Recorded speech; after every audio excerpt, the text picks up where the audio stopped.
En esta audioclase nos gustaría reflexionar sobre una técnica complementaria en la administración del dibujo de la figura humana, el dibujo de sí mismo. El dibujo de sí mismo tiene como consigna pedirle al niño o adulto o adolescente evaluado que se dibuje a sí mismo.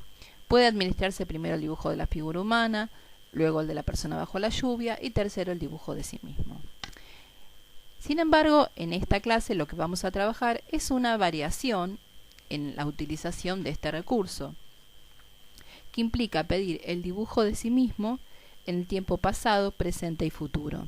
Para eso podemos dividir la hoja que utilizamos tamaño carta en 3 partes iguales, poniendo el título de pasado, presente y futuro en esa hoja. Cuando se trata de niños pequeños se le puede decir primero que se dibuje a sí mismo en el centro de la hoja, luego que se dibuje antes, cuando era más pequeño, cuando era más chico, y se le señala la parte izquierda, y cómo se imagina cuando sea un poco más grande. Esto solamente en el futuro, y le señalaríamos la columna derecha. Esto solamente en caso de niños muy pequeños o que no están alfabetizados. Ya en niños alfabetizados, en adolescentes y adultos, solamente se da la consigna base. Esta técnica es muy interesante, primero particularmente porque nosotros no decimos a qué edad se imagina. Entonces es muy interesante ver en qué edad la persona fecha su pasado. A veces una vez que termina el dibujo se puede pedir algún tipo de asociación al respecto. También nos permite ver cómo se siente actualmente, y en esto habría que compararlo con el dibujo de la figura humana y el dibujo de la persona bajo la lluvia.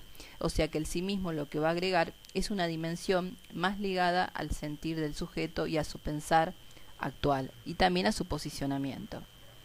En el caso del dibujo que están viendo, por ejemplo, cuando se dibuja a sí mismo, vemos que dibuja primero la cabeza, la tacha, no la borra, y después prosigue con el dibujo. Fecha en el pasado a los 9 años, y el futuro no lo va muy lejano, ya que se trataba de un adolescente de 20 años, pero con un retraso mental significativo. Pero sin embargo se imagina dentro de 10 años y agrega un tercer elemento, una novia o pareja. Este chico en ese momento estaba atravesando el divorcio de los padres, las nuevas parejas de ambos padres, y lo que se evidenciaba en toda la batería era la preocupación justamente por esto. De hecho, en el test de la familia, por ejemplo, pone mi familia, tacha, y pone familia divorciada. No obstante, más allá del retraso mental que presentaba, podemos ver que hay una buena organización del dibujo.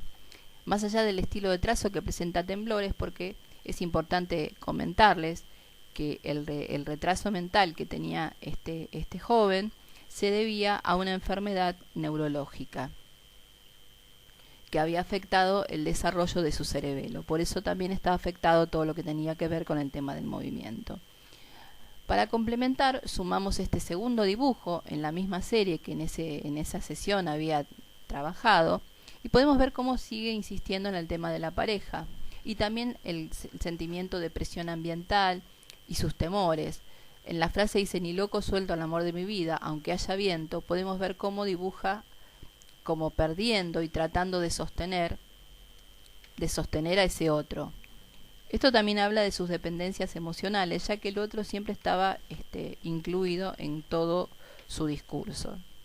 Proponemos, para analizar esta técnica y ya para finalizar esta clase, 5 variables de análisis. La primera es el tratamiento gráfico, ver cómo trata a su sí mismo a lo largo del tiempo, en una secuencia temporal, pasado, presente y futuro.